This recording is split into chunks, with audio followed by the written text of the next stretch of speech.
Yuru is a young, gifted boy with a strong sister complex who has spent his entire life in this secluded village. He was born at the break of dawn with his twin sister, Asa, and a prophecy foretells that he will one day command powerful demons, though Yuru himself has no idea about this prophecy. One day, after going out hunting, he returns to the village, and his friend Danji is there waiting for him at the entrance. He is relieved to see that Yuru made it back all right, but he's also annoyed that he went without inviting him along. Still, he can't exactly complain when Yuru managed to catch a pheasant all by himself. As they walk back into the village together, all the villagers greet Yuru, and he even offers to come help them with their work later today. But first, he needs to head home. Back home, Granny Yamaha and Danji's mother are busy chopping logs together, and when they see that Yuru managed to catch a pheasant, they are really impressed. Yuru asks Granny Yamaha how his sister Asa has been doing lately, and she tells him that Asa has been hard at work as usual. Yuru heads down into the cellar to see his sister, and behind a wooden cage, Asa is sitting in silence. It may look a bit unusual, but she's apparently perfectly fine with this arrangement, and as a matter of fact, she has a great relationship with Yuru. Yuru sits down next to the cage and starts telling Asa all about his hunting trip, and she's impressed by what he accomplished. However, Yuru isn't really happy about it because he was actually hoping to catch a boar or something. After all, this year's harvest has been pretty weak, so they might not have enough food to last the winter if he doesn't do something soon. Hearing that, Asa looks a little upset and asks if Yuru is planning to go down the mountain to find work, but he says he would never do that. He has been working on his hunting skills precisely so he doesn't have to go down the mountain. After all, he would never want to leave Asa's side, and she is happy to hear that. Just then, Danji's mom comes over to call Yuru out because Dara is here, and he probably doesn't want to miss him. Dara is the only person who routinely travels out of the village and back, and he always brings high-quality goods with him, like painkillers, genetically modified seeds, and all sorts of other things.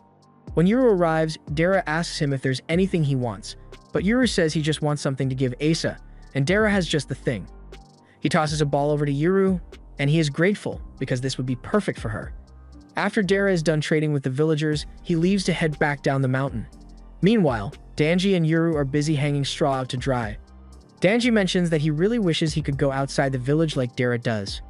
Yuru doesn't understand what the big deal is about the outside world, but Danji points out that everyone aside from Dara who has left the village has never chosen to come back, so it must be good out there. Even so, Yuru says he would be perfectly happy living the rest of his life in this village, and Danji can understand why, especially since he has Asa here.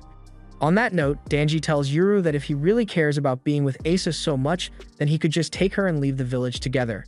But Yuru says that would never work because she has an important job to perform here. Just then, Yuru hears a loud rumbling sound. As he looks into the sky, he can see smoke trails in the air. Behind the scenes, a hand reaches out and crushes the barrier around the village, revealing it to the outside world. As the barrier comes down, Yuru and Danji can now see that the smoke was being created by a plane flying overhead, and the rumbling sound was from 2 helicopters. No one in the village has ever seen anything like it before. The entire village falls into chaos as the helicopters soar overhead. But this isn't a simple case of a secret village being discovered. This is a targeted military operation. The soldiers have been authorized to use deadly force, so the moment they encounter a few villagers, they immediately execute them. As more soldiers make their way into the village on foot, they begin opening fire, and gunshots echo all throughout the area. A few villagers run up to Granny Yamaha to ask if she knows what's going on. She tells them that it looks like the village's barrier was taken down somehow. She's not sure how it happened, but one thing is certain. The people invading the village are after Yuru, so they need to hide him before he gets caught. Yuru and Danji soon find the corpses of villagers who were taken out moments ago, and they are both horrified by the gruesome sight. But they can't stop now because they still need to check on their families. As they run up the staircase, they spot 2 soldiers standing there. Yuru doesn't hesitate at all before drawing his bow and striking them with arrows to the torso. Then, to finish them off, both he and Danji kick them in the head. They continue heading towards the peak, but Danji is a little worried about the fact that those dragons are still circling around the outer area. Yuru is starting to think that they might not be dragons after all, but either way, he doesn't think he'll be able to take them down with his bow, so it would be best to avoid them altogether. They soon make it to the left and right god statues, but Danji says they've still got a long way to go because he wants to check on his mom, and he's sure that Yuru must want to check on Asa. Danji is right about that, but Yuru actually has a plan to make it down to the cellar quicker. He runs over to the base of one of the statues and asks Danji to come help him move some of the stones. Danji doesn't understand what he's doing, but Yuru tells him to just trust the process and help. A few minutes later, once the stones have been removed, Yuru takes out a panel at the base of the statue, revealing a secret passage that leads straight down to the cellar. Danji had no idea that something like this even existed, but it's a good thing it does, because now Yuru can make it to Asa much faster. Meanwhile, back on the surface, a girl named Gabby has just been dropped off by a helicopter, right in front of a group of machete-wielding villagers. She seems to be unarmed, so the villagers aren't sure if she's a threat or not, but then she pinches her fingers, and all of a sudden, part of a villager's body gets bitten off. Kind of like Aki's fox bite. She then proceeds to take out all the villagers one after another, leaving no survivors. A mother tries to take her kid and run before it's too late, but Gabby is too quick for that, so she takes the mother's head off as well. The child is filled with absolute terror at the sight of her mother in pieces, but just when she thought the same thing was about to happen to her, Gabby tells her she doesn't need to worry because she has a rule against biting kids. However, that doesn't mean she's against mentally scaring them. Now that the villagers here have been taken care of, Gabby makes a call to let the group's troops know that it's all clear for them to come up. But to her surprise, there's no response from them. And that's because the soldiers happened to run into Dara on the way down, and he didn't waste any time taking them all down. He isn't sure what could have gone wrong for the barrier to be taken down, but it's definitely going to cause problems. So he takes out his phone and makes a call to someone named Hana to tell her that he'd like to change the rendezvous point because the real Asa is definitely in danger. Meanwhile, down in the hold, Granny is being dragged along by Asa, and when she eventually comes face to face with the imitation of her, she is absolutely disgusted by the sight. So she raises her hand, and in the next moment, the Asa in the cage has her head blown open. Just after this happens, Yuru runs into the hold, and he calls out Asa's name in horror after seeing what happened, but to his surprise, the woman in front of him raises her hand and says she's his real sister, which is why she's here to take him back, but first she's going to kill everyone else in this godforsaken village. Yuru has no idea what this woman is talking about, but he refuses to believe that she's his sister, especially not after she just killed the person he's known as his sister for years, so he draws his bow and prepares to fire. Asa uses her powers to block the shot, causing one of the hold's walls to be blown out. Meanwhile, on the ground, Dara is currently taking out as many foot soldiers as possible and making his way towards the hold, but he has to play it safe on the way there because he can't risk letting the helicopter follow him back. Unfortunately, he ends up coming face to face with Gabby, and he can immediately tell how much of a threat she is because he can see her demon teeth as clear as day. Gabby is surprised that Dara can actually see them, and that makes this a lot more interesting. She sends her teeth at Dara, but he dodges out of the way and fires a few shots at her. However, she is able to block the bullets with the teeth, so Dara needs to get creative and tosses a grenade above her, and Gabby looks genuinely scared for a second. As the explosion goes off, we cut back to Yuru and Asa in the hold, and Asa realizes she went overboard even though she had only intended to block his arrow, so she apologizes because she's still not used to controlling her powers yet. As Yuru tries to pull himself out of the rubble, that ball he had been carrying rolls out of his shirt and bounces all the way over to the fake Asa's corpse, and the second it comes into contact with the blood, a black creature emerges and grabs the real Asa's arm. Yamaha then yells for Dara to get Yuru out of here as soon as possible, and a moment later, Dara shows up, grabs Yuru, and starts running. Meanwhile, Danji is checking up on his mother when he sees Dara dragging Yuru away, and he can't believe this is happening. After Dara brings Yuru out of the secret passage, he tells him they need to get down the mountain at once because it's not safe here anymore. But Yuru doesn't feel like listening because nothing makes sense to him anymore. Dara promises to explain everything to him once they make it to safety, but escape isn't really an option right now because they've got 2 helicopters circling them with snipers on board.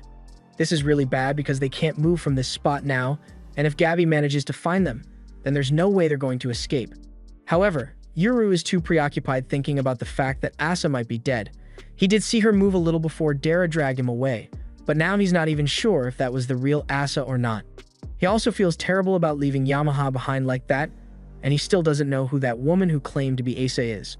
But she said she was going to kill everyone else in the village, and he doesn't understand why this happened. There really isn't time for Dara to explain everything, so he just hands Yuru a jade pendant and tells him to go stick it in the hole in the ground. Yuru outright refuses because there's no way he's going right into the line of sight of that sniper.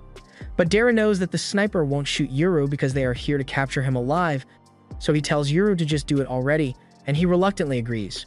Yuru runs over to the hole, but he finds it plugged up with a bunch of dirt, so he has to start digging it out. He eventually manages to place the pendant in the hole, and he turns to Dara to ask what he should do next. But a second later, Dara slams Yuru's head right into the ground, giving him a bloody nose and causing his blood to splatter onto the pendant. Yuru gets up and yells at him for it. But the final step of the ritual required Yuru's blood to be poured onto the pendant, and now that that step has been completed, everything is finally ready. The snipers prepare themselves to take out Dara once they have a clear shot, but before they can pull the trigger, the pendant activates and the two statues release the power seal within them. As a result, two powerful demons come flying out and begin ripping the helicopters to shreds, sending them crashing into the ground. And on the other side of the village, Gabby is horrified when she sees the choppers come crashing down. Not because she was friends with the pilots, but because they were supposed to be her ride home. So now that they are gone, she's going to have to walk all the way down the mountain. Meanwhile, back on Yuru and Dara's end, they come face to face with the demons who were sealed within the statues, left and right, and they both call Yuru their master. While Yuru is still in shock over the fact that left and right are actually real, Dara walks up to them and introduces himself. Left and right have had their eye on Dara for a while, so they recognize him as a retainer, and since he's here, Right asks him if he can explain what that thing over there is. He and Left took it down because it posed a threat to Yuru, but they've never seen anything like it in all their years as demons. Dara explains that those are vehicles of the modern era, but that isn't important right now because they've got more pressing matters to deal with. Thus, he asks Left and Right to help them make it down from the mountain safely as soon as possible. However, Left and Right cut him off because they don't take orders from anyone aside from their master, and last time they checked, their master was Yuru, not Dara. Dara yells that he understands that, but Yuru doesn't understand any of what's going on. And there's no time to get him up to speed because there are at least 2 dangerous demon users in the village right now, and they need to get out of here before they show up. However, just then, Gabby appears behind them, and she's annoyed because Left and Right look really strong. So dealing with them is going to be a pain for her. She assumes Yuru must be the one that Asa told her about, so she tells him to make this easy for himself and come with her quietly.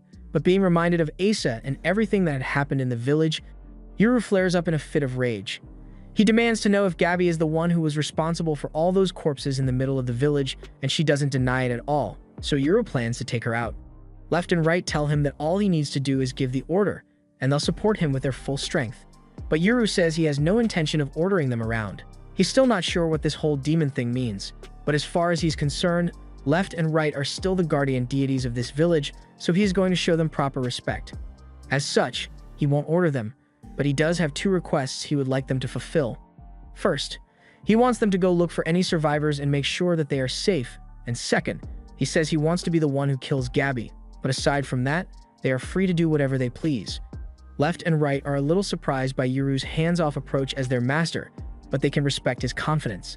Meanwhile, back at the tower, Asa is still being held in place by Granny's daemon, but she eventually manages to break free by tossing it to the side, so she prepares to go out into the village to look for Yuru. Before she leaves, she swears to get revenge for what the old hag put Yuru through. As Asa is running down the mountain, she comes across Danji and his mother, and Danji is worried that Asa might try to kill them, but she actually decides to spare their lives and leaves to continue looking for Yuru. Meanwhile, at the village entrance, since Yuru has given them free rein to do as they please, Right charges forward and leaps into the air to go look for survivors like Yuru asked, and at the same time, Left kicks the crap out of Gabby's daemon, sending it crashing into one of the mountain walls. With her daemon temporarily incapacitated, Gabby is now completely defenseless, so Yuru is able to fire a shot right into her leg. He prepares to fire another shot to finish her off, but Gabby sees it coming and calls her daemon back to fly her away to safety. However, Yuru isn't letting her get away so easily, so he chases after her, and the entire time, Dara is complaining because he just wants to get down the mountain already. In the middle of the village, Right finds the little girl that Gabby spared lying unconscious next to all the corpses, and after inspecting her, he is relieved to find out that she's still alive.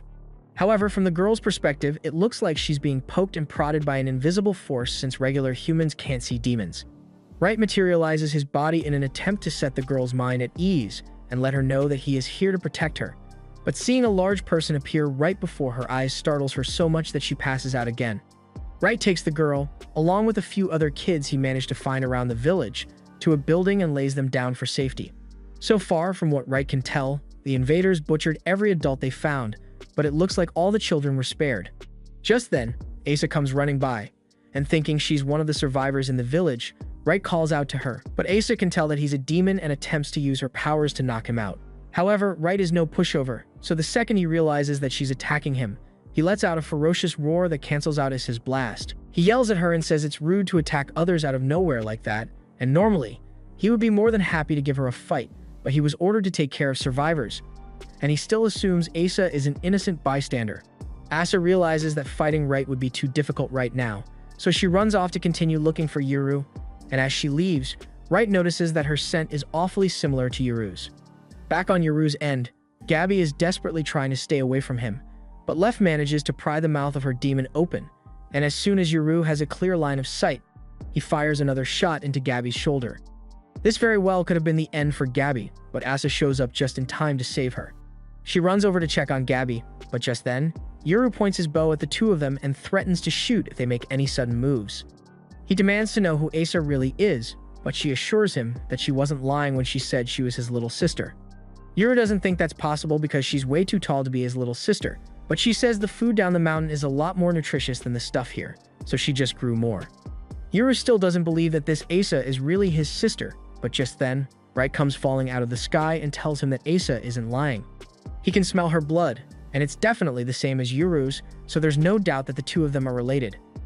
If that's the case, then Yuru asks who the fake Asa that was kept in the hold all these years was, and Asa explains that it was a fake created by the old hag to make sure Yuru never left the village.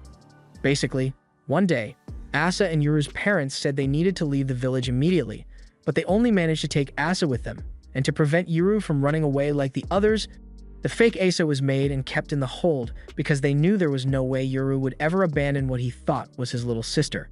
This is all a lot for Yuru to take in, and he's not sure what to do now, but Dara doesn't want things to get out of control here. So he tells Yuru to stand down and suggests they should back off while Asa is still preoccupied tending to her injured friend. Yuru tries to argue, but Dara reminds him that there's no guarantee they'll be able to beat Asa if this turns into a full-blown fight, and worse yet, the surviving villagers might get caught in the crossfire. So the best option right now is to retreat. Yuru realizes that Dara is right, so he agrees to stop attacking Gabby and turns to head down the mountain. After they've left, Gabby turns to Asa and asks why she didn't try to capture Yuru even though he was right there. Asa says she needs to take care of Gabby's wounds first, and she's just happy that her brother is still alive after all this time. Before long, Granny starts putting the village's barrier back up, so Gabby tells Asa that they need to get out of here before they are trapped.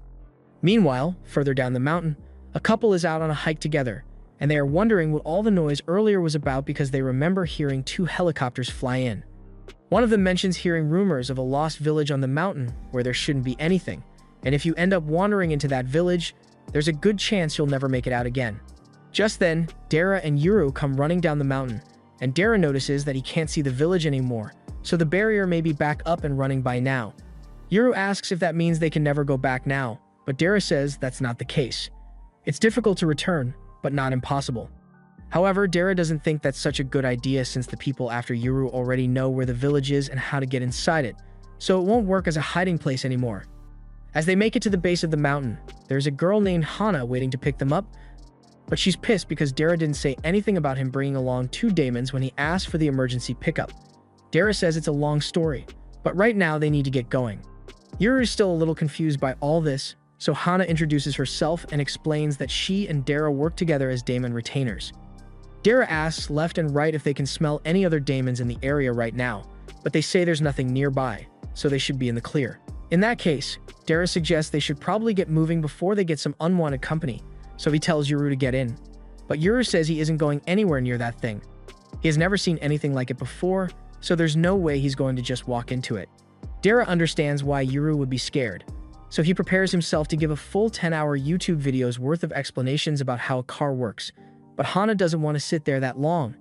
So she just tells him that there are tiny little horses in there that make it go fast, and that's good enough for Yuru, so he agrees to get in.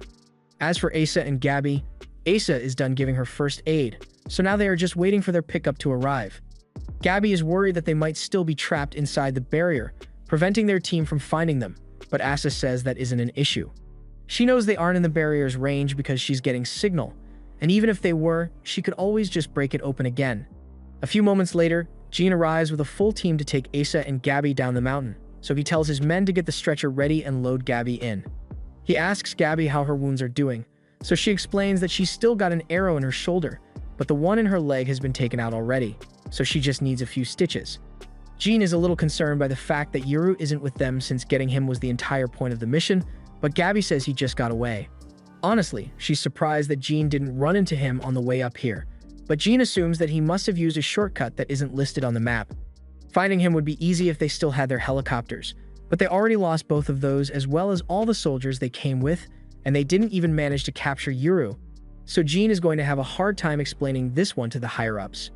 Gabby mentions that Yuru escaped with a guy named Dara, and hearing that makes Jean even more concerned because he realizes that Gabby must be referring to the Tadera, and he knows just how dangerous those retainers are, so he's starting to wish he had brought his daemons with him. Meanwhile, on the ride down, Dara explains everything that happened on the mountain, and he says he is pretty sure the ones behind the attack were the Kegmori. And now that they got his name and face, he's probably going to have to shave and move towns now. Just then, Left and Right sense something approaching, so they knock on the glass to warn Dara that there is a powerful demon approaching. This gets Hana worried since she didn't think they would come after them so quickly, but Left and Right explain that there's nothing to worry about because this daemon is an old friend of theirs. The woman's name is Oshirasuma, and she is excited to see Left and Right again because it has been 400 years since she last saw them. She asks if this means they have finally found themselves a new master, and they both confirm it, bragging that their master happens to be one of the twins that divide day and night. Oshirasuma is happy for them, and she asks what they intend to do now, but they are honestly not sure. Dara says they can hide out in a human city or something, so that's where they are headed, and Oshirasuma says she'd love to hear all about it when they get back. She then flies away, and once she's gone, Dara and Hana start freaking out because they never thought they'd get to meet her, but Yuru doesn't understand what the big deal is. The two yell at him to show some respect because Oshirasuma is a legit god, but hearing that makes Left and Right grumpy because they are gods too, yet they weren't given that kind of reverence. Dara and Hana explain that there are several different categories of demons. Some are pretty much gods, like Ashimaru, who lives alongside humanity. Some get directly involved with humanity and grant blessings, while others lead people to commit crimes. Meanwhile, back on the mountain, two soldiers who manage to survive are trying to make their way down, but they soon realize that no matter how far they walk, they never make it past that rock over there. So they must be trapped inside the barrier, and that means they can never leave. Before they get to town, Dara and Hana stop at a rest stop and tell Yuru that he's going to have to change clothes so he can blend in more easily. They also give him some onigiri to eat, but Yuru has never seen such luxurious and thoroughly processed food before, so he asks them if this was a gift from the gods or something. Yuru absolutely loves the taste, so Dara offers to give him some more, and Hana jokes that he's acting like a grandma right now. But hearing that, Yuru is reminded of what happened at the village, and he wishes Asa were here to try this because she'd probably love it. Just then, Right gets Dara's attention and asks him what this place is because he has never seen anything like it before, but Dara doesn't really know how to explain it. He tells Right that it's a spot where people can rest and restock when they are on long journeys, and both Left and Right seem amazed by the concept. Dara tells them they can come take a look inside if they want, but Right turns him down because it is their duty to stay by Yuru's side. And as such, he tells Dara and Hana that they can head inside and have a meal, and while they are gone, Left and Right will ensure that nothing harms Yuru. Dara and Hana decide to take them up on their offer, so the two head inside, but before they leave, Hana warns them not to touch the wheel of the car. Left and Right agree, but they ask her if she's not going to feed this strange horse, but rather than explain that it's not an actual horse, she just tells them that she fed it earlier. Inside, Dara and Hana have a nice meal together, and Hana asks how much Dara has told Yuru about the situation. Dara says he hasn't actually filled Yuru in on much since he seemed pretty shaken after he found out that the Asa he had been living with all these years wasn't his real sister. He didn't want to give him more than he could handle in one go, but Hana thinks he's being a little too nice. On another note, she asks Dara where he plans to take Yuru after this, and Dara can't take Yuru back to his usual house since his name and face have been compromised, so he's going to ditch that place. Hana tells him he's got it rough since he's technically homeless and has to take care of a kid, but Dara reminds her that it's her job to help him handle the situation. Hana understands that and promises to do everything within her power to help, and Dara is glad to hear that because he tells her she's going to have to marry him. Hana says she's not in the mood for that kind of joke, but Dara isn't joking about this. He says that if they are going to protect Yuru, then they need to blend in as much as possible, and the last thing they'd want is people spreading rumors. Hana asks what getting married has to do with any of that, So Dara asks how exactly he's supposed to explain having Yuru to his new neighbors if he doesn't have a wife. People are either going to think he's divorced or that his wife has died, and that's a breeding ground for gossip. Hana can't really argue with that logic, but she still hates the fact that she's going to have to get married for this. Meanwhile, out in the parking lot, Left and Right are searching all around the car to try and figure out where the horses are being stored, but just then, Yuru realizes that he ate all the food Dara and Hana left and he didn't think to save any for Left and Right. But they tell him there's no need to worry because they don't require food like humans do. Yuru is glad to hear that, but moving on to a more serious topic, he asks them to tell him everything they know about him and his sister. Unfortunately, there's not much they can actually tell him. For the past 400 years, Left and Right have sat unmoving in front of the village, so they don't know much about what goes on outside the village, or what happens inside the village for that matter. That said, they did see the people who came and went in and out of the village, and one day, they heard them talking about how a pair of twins who split night and day had been born. A few years after that, they started seeing Yuru's dad taking Yuru out on hunting trips, but they never saw even a glimpse of Asa during those years. They began to fear that Asa may have died shortly after birth due to an illness of some kind, but then one night 10 years ago, they saw Yuru's parents frantically fleeing the village with a little girl in tow, and that little girl had the same blood as Yuru, so they could tell that she was his sister. Yuru has finally accepted that that girl is really Asa, but he still doesn't understand why she would lay waste to the village, or why his parents ran away with her but left him behind. The only way he's ever going to get the answers he wants is by talking to his parents, and the only way he's going to be able to do that is by finding Asa and asking her to lead him to them. A little while later, Dara and Hana return, and Yuru notices that Hana seems a little upset, so he asks her if something is wrong, but she doesn't want to talk about it. She just tells Yuru that from now on, she and Dara are going to be his guardians, and that means they'll be responsible for him if he gets into any mischief, so he had better do his best to stay out of trouble. And speaking of trouble, she tells him that he's going to draw attention if he keeps sitting up there like that. So Yuru apologizes and gets down, but he asks if they are going to be okay since Left and Right have to sit up there during the car ride. Hana tells him that those two are fine because the majority of humans can't see daemons unless they themselves have a daemon or the daemon allows itself to be seen. A little while later, they all get back in the car to continue their journey, and along the way, Yuru asks Dira about the Kagomori clan he mentioned earlier, wondering if those guys are daemon users as well. Dira confirms that some of them are, and they are a major pain in the butt for him. They used to be allies of the village who lived down the mountain, but due to ideological differences, they split off, and Hana tells Yuru that he's better off not getting involved with people like that if he can avoid it. As for how they are going to avoid being tracked down by the Kagomori, Dara says he has a list of people they can trust. Meanwhile, in a building downtown, a woman is currently being chased down the hallway by a killer, and for someone who is running for her life, she's doing a terrible job because she gets to the end of the hallway, and instead of turning, she waits there for a solid 10 seconds to give the killer time to catch up. She then runs over to the elevator and gets in, but before the door could close, the killer catches up to her and gets in as well. He then starts inching closer with the knife, but just when he is about to stab the woman, her body begins to bend and twist, revealing that she was just a trap made using an anglerfish. And now that there's nowhere for the killer to go, the anglerfish begins devouring him. Meanwhile, Jean, the owner of that daemon, calls the woman who told him about the murder and assures her that she doesn't have to worry because he won't be causing any more trouble. At the same time, the murderer is getting pulled down by the anguished souls of all those he had killed in the past, and a little while later, when the elevator door opens, there's nothing left of him. A nearby woman is mortified when she sees the daemon leave the elevator, and as soon as Jean realizes that she's capable of seeing daemons, he tells her she had better keep this a secret. Back with Yuru, after the group reaches another rest stop, Yuru asks them to tell him everything they know, but they say they don't know much either. They aren't filled in on all the details by their higher-ups, and the job is basically just something their families have done for generations. Basically, Dara received 2 orders: to keep outsiders away from the village and to make sure the twins don't fall into enemy hands. Otherwise, all he does is relay info to the village and deliver supplies every now and then, and it's not really his place to question what the higher-ups ask him to do. So there are likely a lot of things that are kept secret from even him. Also, while on the topic of secrets, Dara informs Yuru that his real name is Ryu Tadera, but Yuru can still call him Dara if he wants to. Yuru recalls that, in the keep, Granny Yamaha seemed terrified by the idea that he would be taken, so much so that she just told Dara to get him out of there instead of helping her fight, so Yuru wants to know what makes him so special. Dara explains that there is a prophecy, and it says that when a twin boy and girl are born on either side of a sunrise during the equinox, the world will fall into chaos.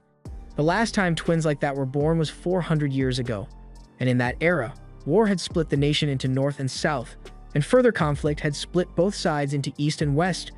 And on both occasions, Daemon users were manipulating things behind the scenes. Yuru asks if this means he and Asa are cursed to destroy the world, but Wright says that's not necessarily the case. It's just that there are those who would wish to abuse their powers to that end. Yuru asks Wright what he means by powers, since he has never had any kind of special ability, but Left tells him it's only a matter of time before he awakens it. As a matter of fact, judging by how Asa was moving back in the village, she has likely already awakened her power, and since Wright saw it firsthand, he is certain that it was the power of Break.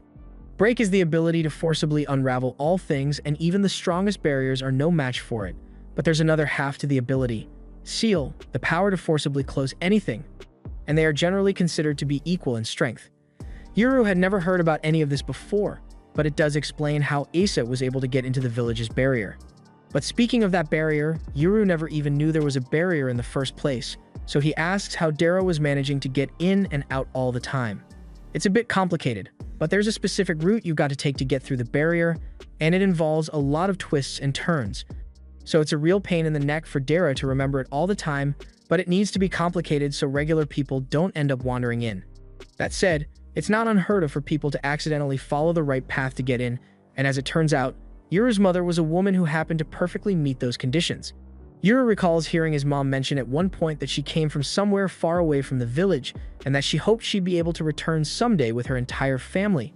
But this just adds even more questions to Yuru's list of things he's not sure about. The next morning, Hana leaves to go apartment hunting. And in the meantime, Yuru, Left, and Wright take a stroll through the park, and Wright and Left are fascinated by the sheer number of castles there.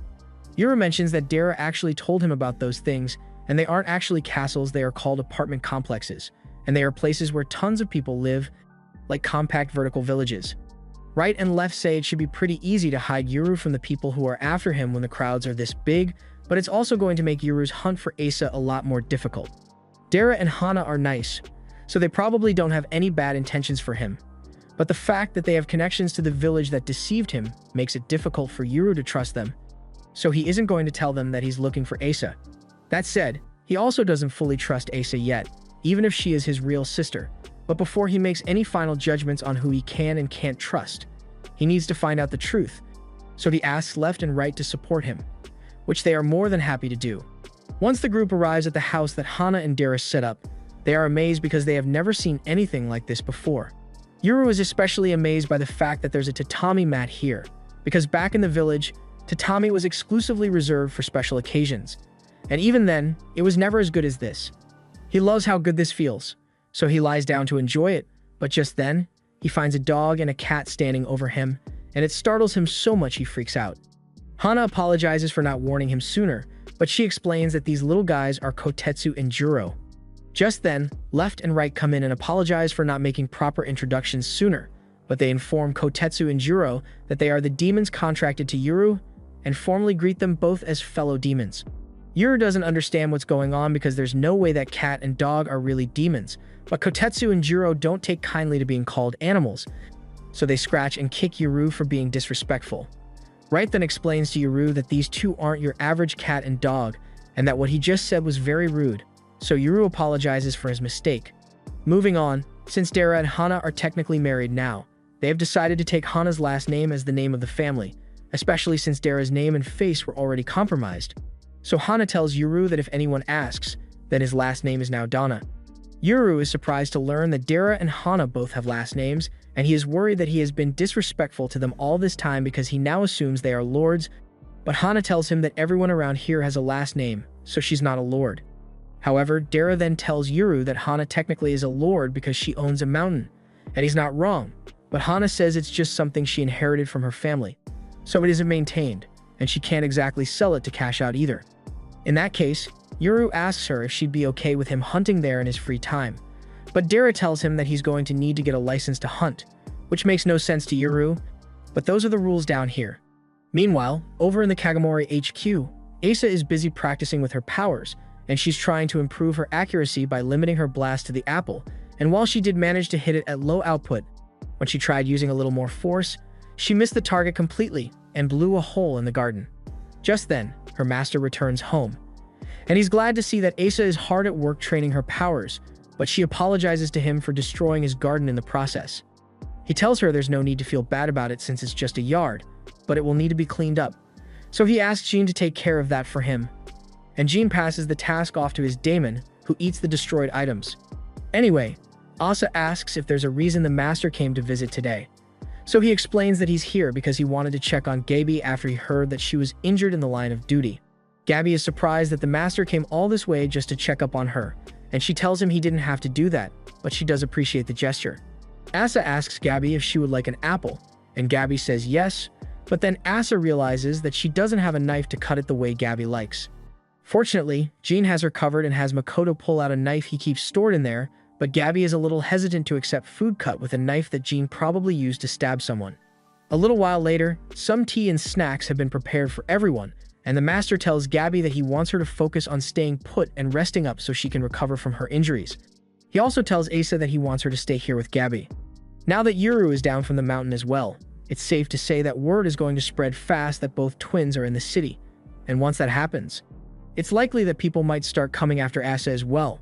Thus, it's safer for her to stay here for now. As for the situation with Yuru, the master has instructed Jean to work on finding him as soon as possible, but that's not going to be an easy task for him, especially since he doesn't even know what Yuru looks like. Gabi realizes that she probably should have taken a picture of him when she had the chance, but there's no changing what happened now, so they go with the next best option and start drawing portraits of him. Unfortunately, Asa and Gabi aren't very good at drawing, but Gabriel over here is great at drawing, so he makes a pretty good picture. Jean says he will begin his search as soon as possible, but before he leaves, Asa catches up to him and warns Jean that Yuru's daemons have a good sense of smell, and they were able to identify her from the smell of her blood, so he should be careful of that. Later that night, back at home, Dara has just finished shaving his beard as a measure to avoid being recognized, but Hana really doesn't like the new look. Dara is about to head out, but he hasn't seen Yuru in a while now, so he asks Hana if she knows where he ran off to. Hana remembers Yuru mentioning that he wanted to go out on a walk to get the lay of the land, and that's fine and all. But Dara happens to notice that his knife is missing, and if Yuru took it, then if he gets found by the police, he will look really suspicious.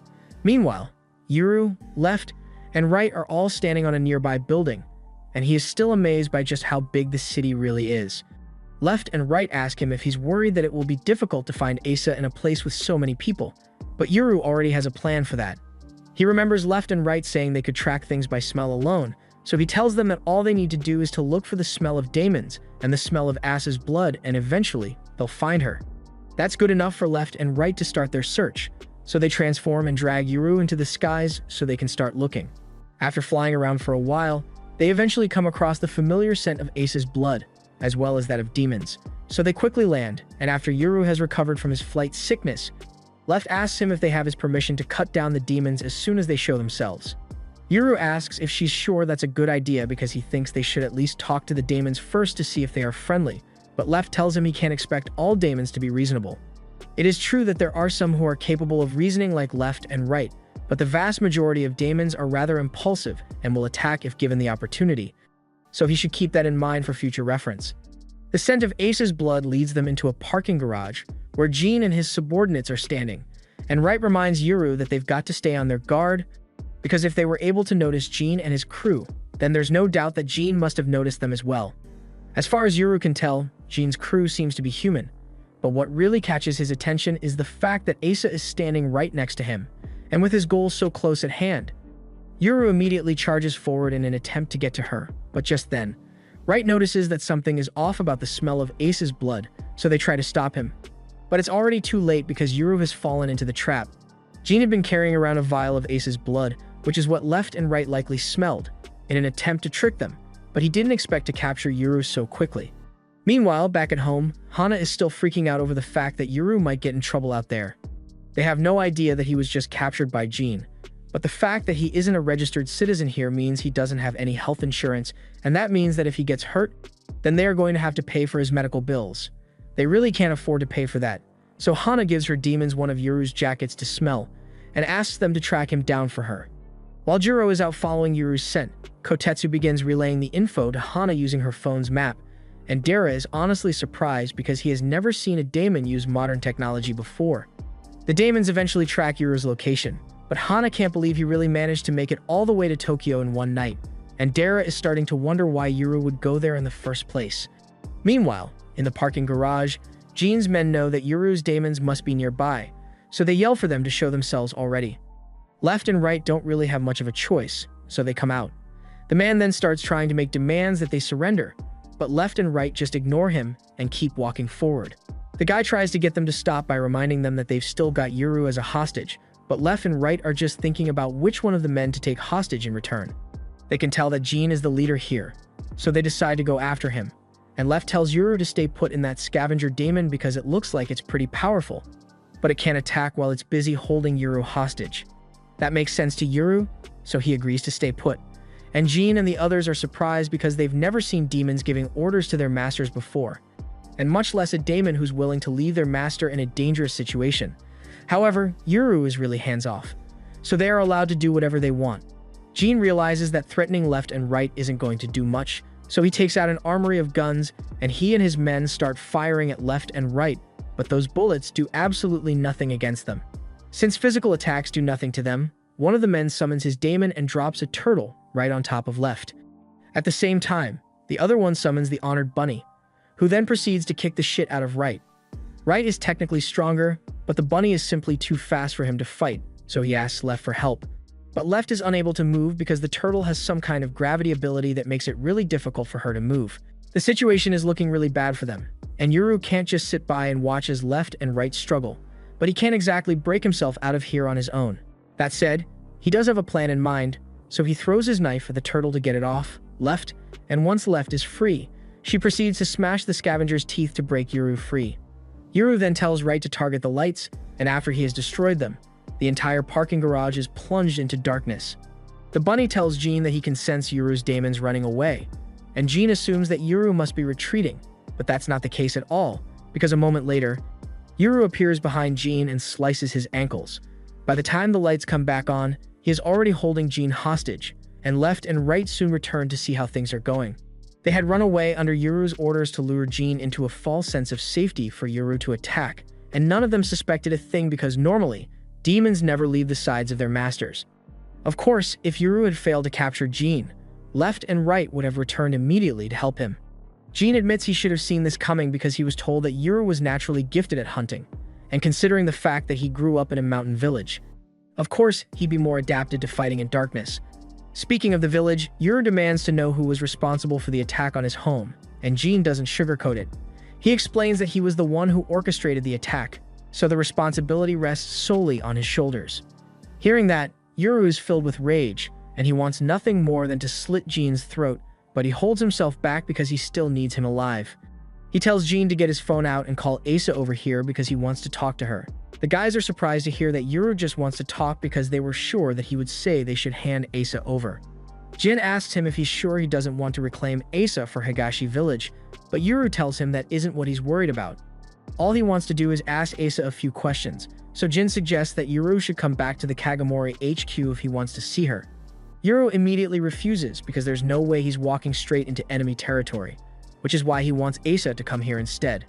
Jin's subordinates ask Yuru to wait a little because they'd like to take care of Jin's injury first, since he might bleed out at this rate.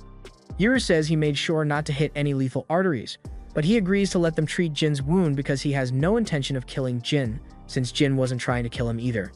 After all, if Jin had wanted to, it would have been easy for him to take Yuru out with his first attack. Right Now knows that the two fish belong to Jin, and the turtle and bunny must belong to that guy over there, but they haven't seen the bald guy's daemons yet. Left and right ask him where his daemons are, and he explains that his daemons are nearby, but they are just too big to fit inside the building, and he didn't want to wreck the place. Jin tells Yuru that he can't bring Asa here, but he assures him that if he comes to the Kagamori Manor, then no harm will come to him. Yuru still seems skeptical, but Jin reminds him that he already knows they have no intention of killing him. Yuru takes a moment to survey the situation, and even if he did kill Jin right now, he'd have a hard time getting out of here, especially with that big daemon outside.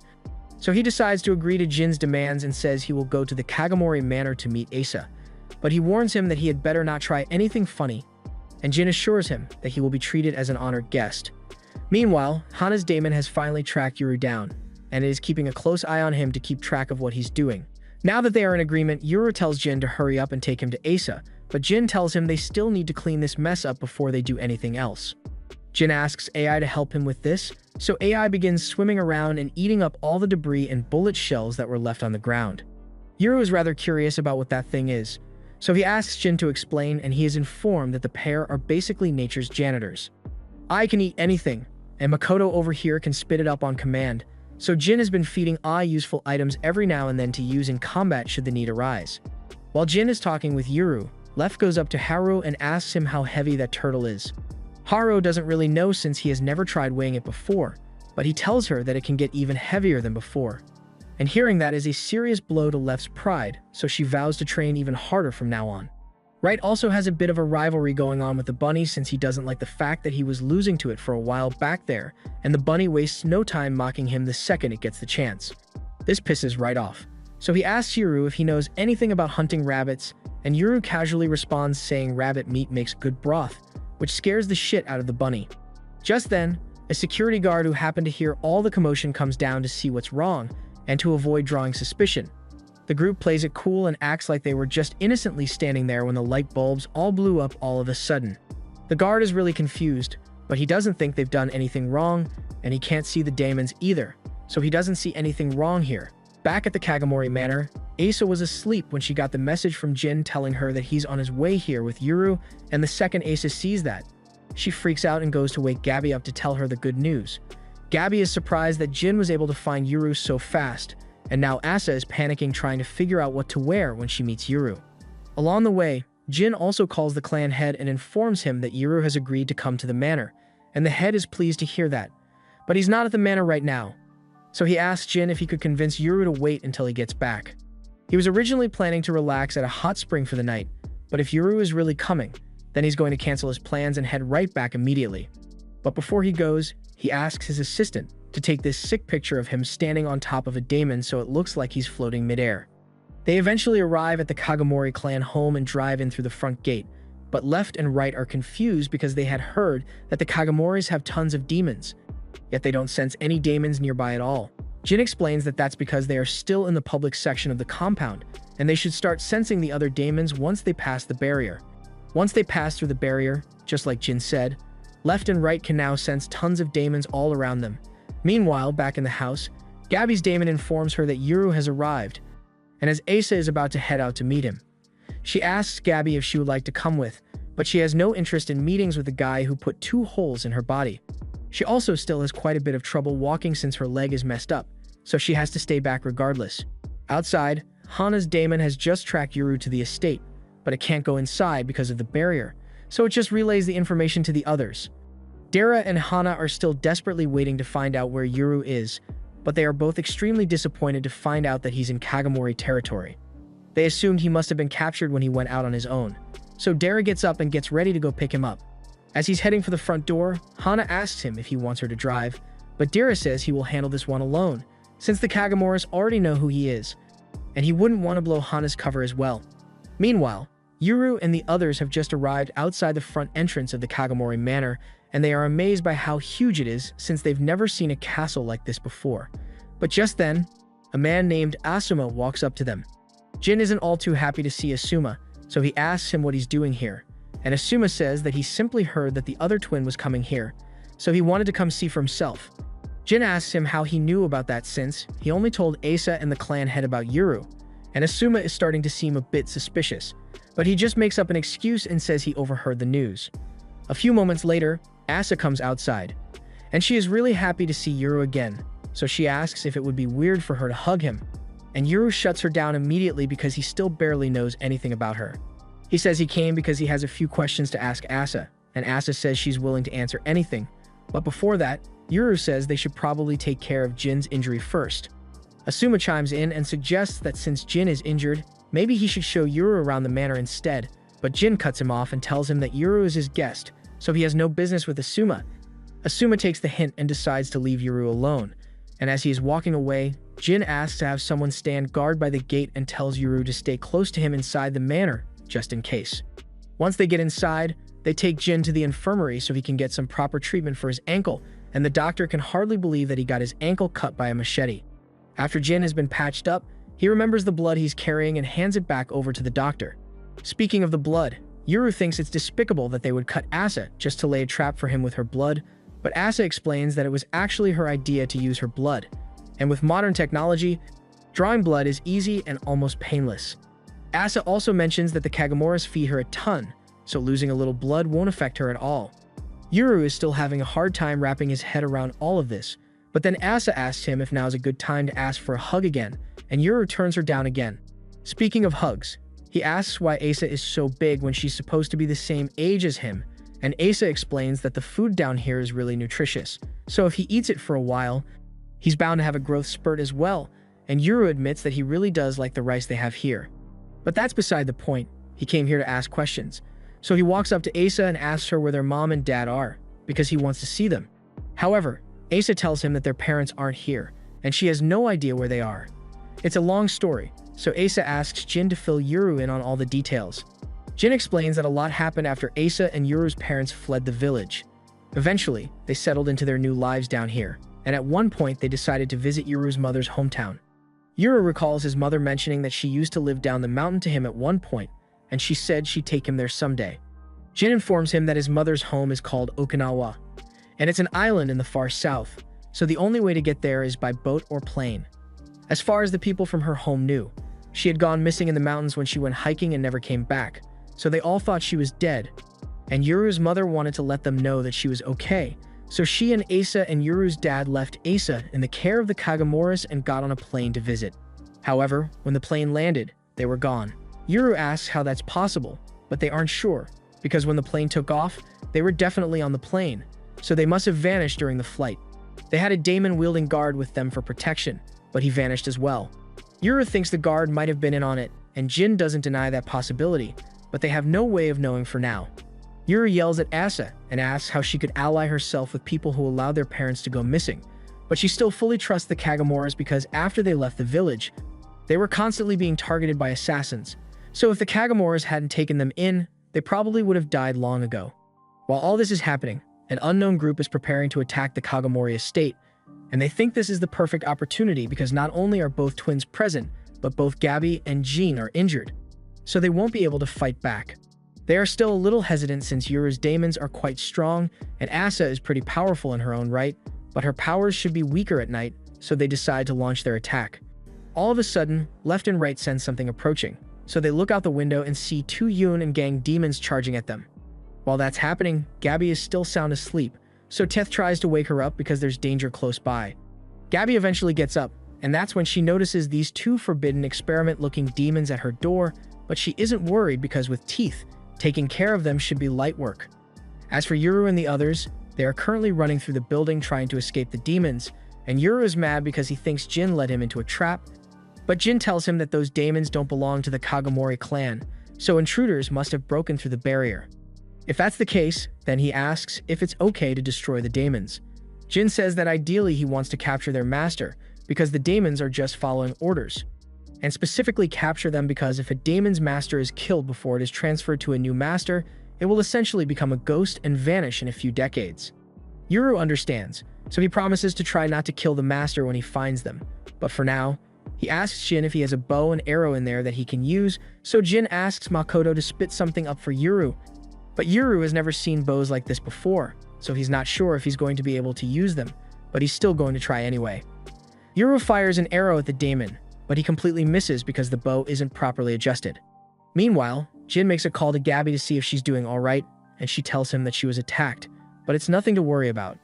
More importantly, she's wondering how these guys even managed to get into the manor in the first place since this place is protected by a barrier.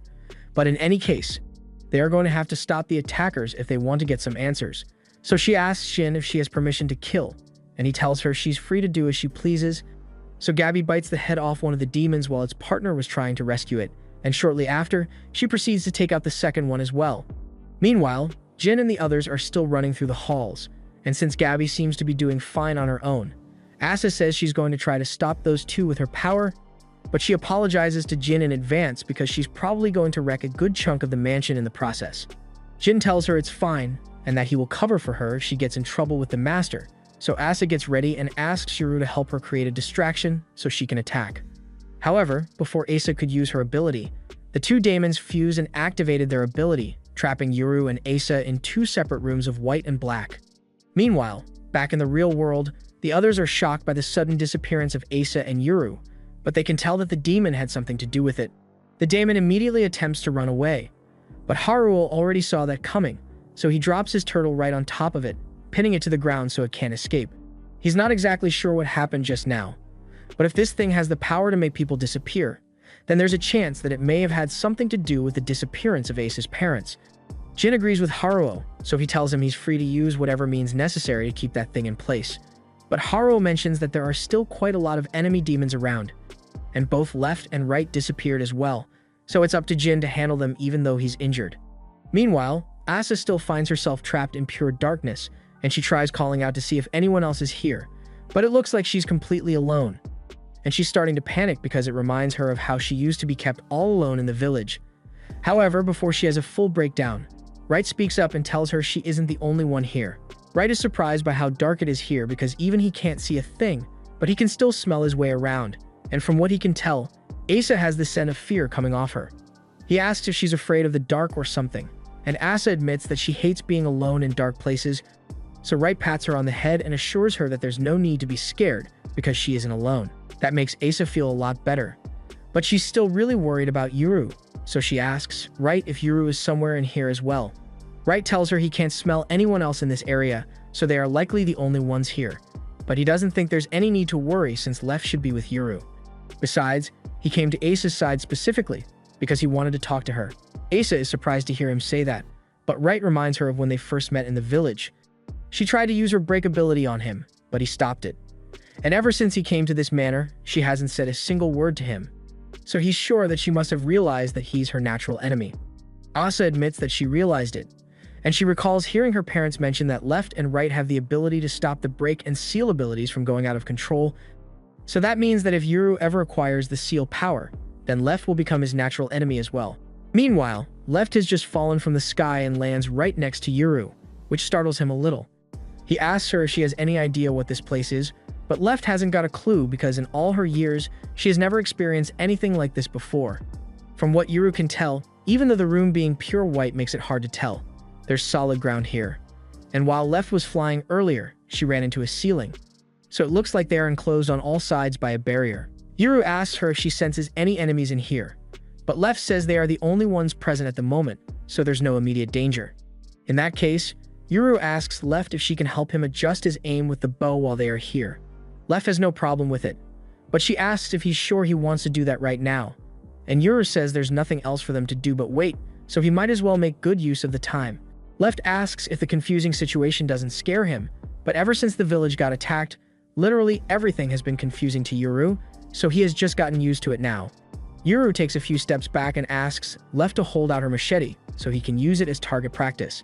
But as Yuru fires his first arrow, he hits Left square in the forehead. Yuru asks her why she didn't at least try to dodge the arrow if she could see it was going to hit her. But Left says she didn't think it would be a problem since her body is as hard as stone. Yuru understands that, but he still feels bad about hitting Left, so he tries to adjust his aim as quickly as possible. Left asks him if he isn't worried about Asa, but Yuru says there's no need for him to be worried because if this is a barrier, then she should be able to use her break power to get out any minute now. Meanwhile, outside, Asa has just broken her way out of the demon's barrier, and she then proceeds to break the demon's contract with its master before registering herself as the demon's new master. And the demons seem to be perfectly happy with the new arrangement, so they accept Asa as their new master. Asa then asks them if they happen to swallow Yuru as well, and when the demons confirm it, she tells them to spit him out immediately. Once Yuru and Left have been released, they immediately target the demons, but Asa tells them to stop because they aren't the enemy anymore. Yuru asks for a proper explanation, so Asa and Haruo explain that she already formed a contract with the daemon, and since it has the ability to make people disappear, its former master might know something about their parents. That's good enough for Yuru, so he asks how they are going to find the guy, and Asa simply asks the daemon to snitch on its former master for her.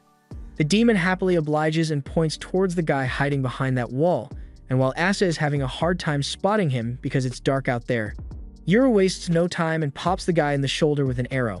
Meanwhile, on the other side of the manor, Jin is busy dealing with the rest of the intruders, and so far, he hasn't had much trouble because all of these guys have been absolute weaklings. He soon meets up with Gabby, and they're both pretty much done with the people they've encountered so far. But all of a sudden, a guy who was hiding nearby gets shot by an arrow, and now that they've seen him, Jin is about to finish him off. But since the guy is disarmed and has already lost his demons, he decides to capture him alive instead. Meanwhile, Yuru is sitting atop the roof, waiting for his next victim, and for a second, he spots something in the bushes way over there. But he doesn't see any movement now, so he decides to move on. It turns out that there really was someone hiding in the bushes, and this guy is a cut above the rest. But even he could tell that if he tried to take Yuru head-on, he'd be shot down before he ever had the chance to fight back, so he's calling it quits and heading home for the day. Another member of the intruder team realizes that this is a losing battle, so he tries to escape through the front gate, but unfortunately for him, the gate was being guarded, and before he knows what hit him, he has been knocked out. By morning, the entire battle is over, and Jin goes up to Yuru to apologize for dragging him into this mess. A few moments later, Gabby comes out as well, and she's still salty about Yuru shooting her with arrows, so she starts yelling at him. Yuru may have let Gabby leave last time, but he still hasn't forgiven her for killing all those people back at the village, and they are about to start fighting. But Asa gets between them and asks them to calm down. She tells Gabby not to antagonize Yuru because he was a big help in stopping the intruders, and Gabby can clearly see that, so she decides to lay off for now. On to more pressing matters, they still need to get as much information out of these guys as possible, so they start asking questions. First, they go up to the guy Yuru shot in the shoulder and ask him why he attacked. He explains that he was simply offered a bunch of money to capture the twins, and aside from that, he doesn't know anything else about the mission. The others don't think the guy is being honest, so Haruo steps up the interrogation tactics a little and places his turtle on the guy's knees, which hurts a lot. The guy swears that he really doesn't know anything about the mission because this was a one-off job, and the person who recruited him was just some guy with a beard and a camo jacket, and he had never met anyone else on this squad before today. Unfortunately, the guy he's talking about is already dead, so there's no way for them to question him. Jin then asks if he knows anything about a married couple from Higashi village that went missing, but the guy had never heard about anything like that, and he also wasn't involved in whatever went down, which leaves Yuru with very few leads to work with. Haruo asks if there are any more questions they'd like to ask him, and Asa says she wants to know what the guy named his demons so she can address them properly. However, the guy says he never really put much thought into naming them, so he always just called them two, these, and nuts.